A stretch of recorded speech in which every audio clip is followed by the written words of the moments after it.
So what if everything you thought about selling a high-end home was maybe a little too soft? Mm. What if it's actually less about, curb appeal and more about tactical warfare, like a sophisticated psychological chess match played for maximum value? Yeah, that's a provocative way to put it. We're talking about an approach today that really challenges pretty much every traditional real estate playbook you've ever seen. And what's truly fascinating, looking at the sources we're diving into, is how they just completely dismantle that old just put a sign in the yard mentality. That's good. They reveal not just a strategy, but a really highly disciplined, almost military precision framework for luxury real estate. It's a complete paradigm shift. Exactly. So today we're doing a deep dive into this very strategic, very psychological approach to marketing and selling luxury real estate. Okay. Our mission really is to extract the core tactics and the mindset that genuinely transform a property from just a house into a premium asset. Right. We've pulled insights from, well, a deep exploration of brand, tone, and personality that defines a unique, unfiltered approach. A detailed look at staging isn't decorating, it's a psychological weapon, which we'll get into. Oh, yeah. And a comprehensive process for marketing luxury listings. Hmm. This isn't just theory. It feels more like a battle plan for value. You've really hit on the core of it there. The sources make it absolutely clear. This isn't about simply selling houses. No. It's about something far more strategic, more precise. You're not just selling four walls and a roof. Right. You're selling a lifestyle. You're selling an aspirational brand. And in many ways, you're selling a feeling a buyer wants to project. A feeling. Interesting. Yeah, it's about meticulously positioning assets to the right buyers, not just, casting a wide net hoping anyone bites. And what really grabbed my attention from these sources is the specific content style described for this approach. It needs to be smart, tactical, and totally unfiltered, often with a splash of sarcasm, maybe some relatable humor. Yeah, a bit edgy. Direct, analytical, funny, commanding, and relatable all at once. It sounds like getting a tactical briefing that's actually enjoyable. Right, delivering complex stuff in plain English, but with real precision and confidence. Exactly.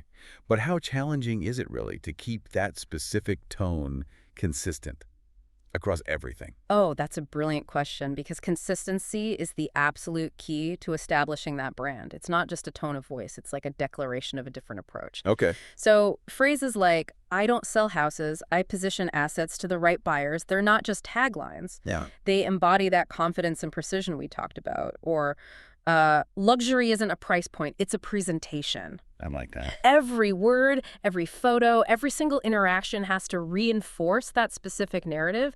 If there's a mismatch, the whole illusion of exclusivity and premium value just kind of shatters. Yeah, it falls apart. It fundamentally reframes the entire process, not just for the buyer, but for the agent and the seller too. So it's not just about listing a home. It's about crafting this entire narrative and a strategic plan that lines up with this, well, pretty uncompromising philosophy. Exactly. The sources emphasize you don't need a sign in the yard. You need strategy. That's a big one. And the one that really gets me, just for its sheer boldness, is I bring Marine Corps discipline to your listing. And trust me, the results show. Yeah. That doesn't just scream confidence. It promises execution, like serious execution. And the overarching principle here is that every single interaction, every piece of content, every decision, it all needs to convey that you're dealing with something truly valuable and exclusive. Right. This precision and confidence, they aren't just buzzwords, they're crucial for actually achieving that premium sale.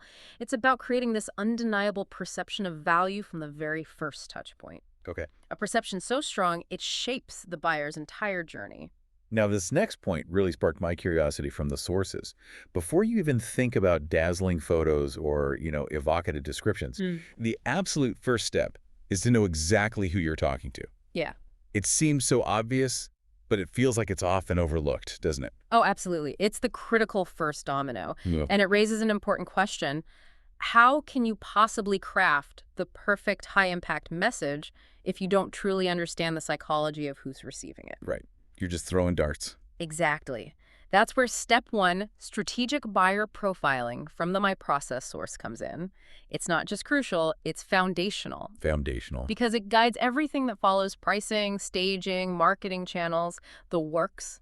You need to identify your ideal buyer, like down to their deepest And they motivations. get really specific about this, too. It's Mhm. not just a general demographic idea. No, not at all. We're talking about, say, a relocating executive from New York. Their psychographic why might be a seamless transition, maybe top-tier schools for their kids, Mm. and a status symbol that reinforces their corporate success. Right. Or think about an international buyer from, say, Dubai. For them, the why could be totally different. Investment diversification, privacy, a strong sense of security in a new market. So how do you even begin to uncover those deeper whys before they, walk through the door? Well, it's about more than just looking at data. It involves market intelligence, trend analysis, sometimes even reverse engineering previous sales and similar properties. You're looking for patterns, patterns in what truly drives these buyers. For instance, those prestige-driven buyers. While they want exclusivity, they're often more influenced by social proof from a very specific, curated peer group, what we might call reference group bias. Ah, okay. Keeping up with the Joneses, but the right Joneses. Exactly. Our sources really dig into how to identify and leverage that specific influence so you're not just guessing. This deep analysis ensures every marketing dollar is laser focused. Got it. And linking this directly, step 2. Premium pricing strategy then ties right into this buyer psychology. Luxury homes just don't follow the same pricing logic as standard properties. Right. Value isn't just square footage. It's about those emotional value drivers and creating scarcity around what makes your property uniquely positioned for that specific buyer profile you identified. So once you know who you're targeting and how to price for them, what's the next critical piece of the puzzle to really grab their attention? Well, this is where it gets fun. Our sources point to a really powerful tool, often dismissed as just decor, staging. But according to our sources, it's anything but fluff. They call it a psychological weapon. Yes. That's a bold claim. It absolutely is, and it's intentionally provocative. Our source, episode 12, drops this truth bomb that really resonates. Staging isn't decorating. It's a psychological weapon. Wow. The goal isn't just to make a home look nice. It's about deliberately manipulating perception to create those premium offers. You're not selling your style, you're strategically selling aspiration. How so? By giving buyers permission to project their ideal life onto the space, you clear the way for their imagination. So why is it such a potent weapon then? Because luxury buyers, as the source explains, aren't just spreadsheets and suits, right? Exactly. They are making emotional, status-driven decisions wrapped in logic. They buy emotion, identity, lifestyle, convenience. But what are the underlying psychological triggers? How does that actually work? It's actually a blend of several cognitive biases working together. First, there's projection bias. Buyers project their future selves into the home. Okay. Staging helps them do that by removing the seller's personality and presenting an idealized vision they can step into. Makes sense. Then there's the bandwagon effect. If a space looks super desirable and exclusive, it implies others desire it too, which bumps up its perceived value. Ah, the fear of missing out, even at the high end. Precisely. Think about it. A zero-edge pool with a killer view isn't just a feature. The source says that's a statement. Right. It triggers a desire for status, for experience, or a 5-car barrage. It's not just space. It's about housing the Ferrari, the Range Rover, the golf cart, the beach cruiser, and let's be honest, the ego. Yeah, the ego needs space too. Staging makes these statements resonate really deeply, and the source puts it bluntly.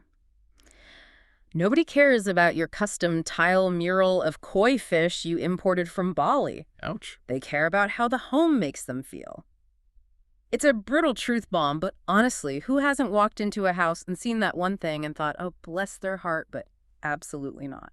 Guilty. So it's really all about the buyer's narrative, not the seller's personal history in the house. Exactly. So what this means for you, the listener, is that you're essentially selling aspiration, helping buyers envision their own aspirational life in your home, almost like they're starring in their own luxury commercial. Precisely. And it's crucial because even in the luxury market, buyers need help seeing the potential. They really do. Even with all that money. Even then, staging bridges that gap between what the property is right now and what it could be for them, both emotionally and practically. It transforms a house into their potential dream, subtly guiding their perception and emotions. All right, so we understand the powerful why behind staging. It's not just fluff. But how do you actually deploy this psychological weapon tactically? Our sources give us a pretty precise playbook. Yeah, and it's important to frame this right up front. This isn't seen as an expense, it's framed as an investment. Okay. The core belief here is that presentation doesn't cost you money, it makes you money. Yeah. And the flip side, if your home looks like a brochure from 2009, you're going to get 2009 offers. Fair point. Dated look, dated offers. It truly shapes the perception of value before a single offer even comes in. And the tactical steps are so clear in the source material. First up, decluttering. Declutter like you're moving tomorrow. Easier said than done sometimes. Tell me about it. Which, for some of us, means we have to start decluttering about a month ago. But seriously, the point is every excess item makes the space feel smaller, right? It visually disrupts that aspirational projection. Exactly. And clean equals calm. And calm sells. Because calm allows the buyer to actually focus on the home's potential, not the seller stuff everywhere. Okay, makes sense. Then there's lighting. You mentioned it's critical. Oh, absolutely critical. Lighting is everything. Ditch that dingy yellow tinge, install daylight LEDs, add dimmers. The impact is just profound. Why so much? Because lighting affects mood, how big a space feels, even how colors appear on the walls or furniture. Bad lighting makes luxury disappear. Great lighting makes value feel inevitable. It literally sets the mood, influencing the buyer's emotional connection. Wow, okay, so beyond just the basics decluttering, lighting, there's vignette staging. What's that about? So this is a more targeted approach. Think cozy little reading corners, artfully styled bookshelves, maybe some high-end textiles like throws or pillows in key rooms. Okay. The goal is to make it look curated, not just lived in. It sparks that aspirational vision without being too generic or sterile. It suggests a story, hints at a lifestyle without telling the whole thing. Got it. Subtle cues. Exactly. And for that extra punch, that little bit of magic, the sources talk about introducing one unexpected luxury A signal. luxury signal, like what? Could be a designer coffee table book strategically placed, a perfectly chilled bottle of champagne on the counter, maybe an Hermes throw draped just so over a chair, or even a specific branded candle. Ah, okay. The little touches. Right. These things don't sell the home directly, they sell the lifestyle, and psychologically, this works on the anchoring effect. Anchoring effect. Yeah, that single high-value item subtly anchors the buyer's perception of the entire property's value higher. It makes even the non-luxury elements seem a bit more premium by association. It whispers exclusivity. Huh. So it elevates the whole experience without shouting about it. Exactly. Elevates the perception of the entire property without saying a word. And to prove this isn't just, academic theory, our sources provide a fantastic real-world example of these tactics really working. Yeah, it's a great little anecdote. So the story goes like this. There was a $2.15 million listing, and it was just sitting flat on the market. Dead in the water. Pretty much. Sure. Great house, solid bones, but just no soul, no spark. The seller wasn't getting any traction. So the decision was made to give the house a bit of a facelift. Not a huge renovation, but a strategic reset based on these principles. So what do they do? They invested just $3,200. That covered some staging accents, a lighting refresh, a really deep clean, some scent control, important detail, and crucially, professional new photos reflecting the changes. Okay, $3,200 on a $2 Merit Plus house. Seems reasonable. And the outcome? Remarkable. The house sold for $2.295 million.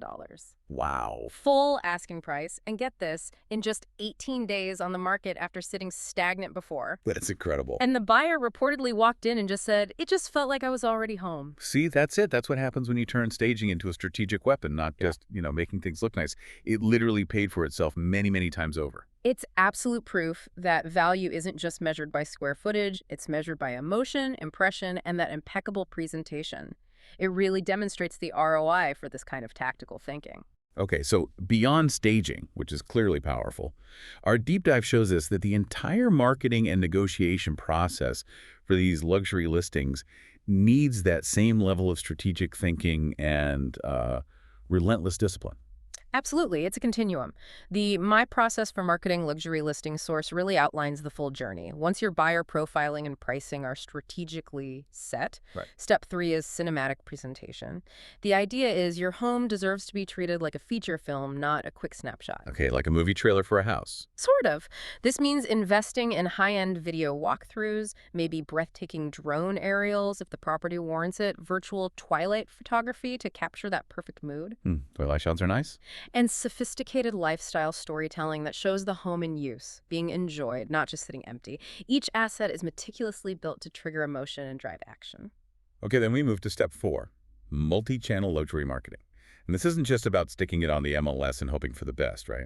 Oh, definitely not. It's about launching targeted campaigns on curated luxury platforms. Think The Real Deal, Mansion Global, James Edition, places where those high net worth buyers actually look. Got it. Plus, digital ad campaigns precisely geofence to affluent zip codes, both in the US and sometimes abroad. Instagram and YouTube reels with really strategic hooks. Mm-hmm. And crucially, direct personal outreach to a cultivated luxury buyer Rolodex and a trusted network of other high-end brokers. This gives your property real presence, not just visibility. So you're putting it exactly where the right eyeballs are, maybe even before they actively start searching. That's the goal. Finding the buyer, not just waiting for them. And for certain properties, especially ones needing discretion, there's step 5, private access strategy. What does that involve? This is where that quiet confidence and exclusivity really come into play. We're talking things like NDA-required previews. Okay, serious stuff. Private showings only, exclusively for highly qualified buyers, and targeted off-market exposure to select investment groups or specific high-end buyer agents. Why go that route? It increases the sense of exclusivity, creates a feeling of privileged access, and crucially prevents the property from becoming stale or overexposed on the open market. Ah, okay. Keeps the mystique. Exactly. Finally, we get to step 6, smart negotiation and closing. And the approach here isn't playing ping pong with offers, is it? No, back and forth forever. No, it's about strategically shaping them from the start. This involves rigorously pre-qualifying interest before serious showings, structuring timelines and terms that are favorable to you, the seller. Right. Minimizing friction by having all the documents, inspections, legal protections meticulously prepared up front, and providing this concierge-style service from the moment an offer is accepted all the way to handing over the keys. It really does sound like that Marine Corps discipline for the marketing and then almost obsessive concierge care for the closing, like the sources mentioned. It aims for that level of precision and service. But what happens if a seller isn't quite on board with this level of intensity or the investment required for staging and high-end marketing? Is this approach really for everyone? That's a really crucial point. And no, probably not. While it's highly effective, this level of discipline and investment isn't necessarily for every seller, particularly those maybe not quite in the ultra-luxury segment, or perhaps those who just aren't prepared for that upfront commitment, financially or mentally. Right. However, for a seller who genuinely wants to maximize their premium, who understands that perception is value in this market, then this rigorous process is what demonstrably delivers those results. The agent's role here becomes educating the seller on the potential return on investment of this Marine Corps discipline. So it's about managing expectations and showing the value proposition. Exactly. Stepping back, the broader implication is that you're creating an entire ecosystem. Yeah. Every single touch point, from that initial profiling to the final closing, reinforces the value, the exclusivity, and the aspirational lifestyle of the property. Yeah. It's a holistic, tactical approach. It's about ensuring a premium sale by moving beyond just transactional thinking to strategic asset management, really. Okay, so to recap our deep dive today, luxury real estate isn't about passive selling or just, listing a home and waiting. Definitely not. It's a disciplined, psychological, and highly strategic process.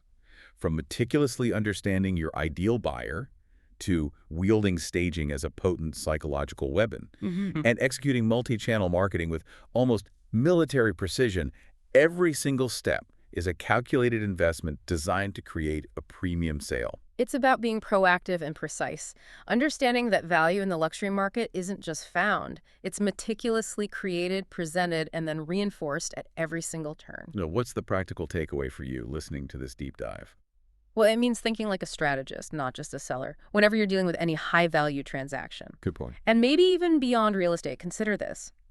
If value isn't just measured by square footage, but by emotion, impression, and presentation, how much of your daily life is influenced by these same psychological principles? Interesting question. Think about how you present your own valuable assets, maybe your ideas at work, or even yourself in different situations. Yeah, the lessons here definitely extend far beyond just selling houses. Understanding these dynamics of perception and value, you could apply them to so many aspects of how we engage with the world. Like what? Well, personal branding, project pitches, even just how we curate our own experiences to feel more valuable or meaningful. It's really about taking command of the narrative, isn't it?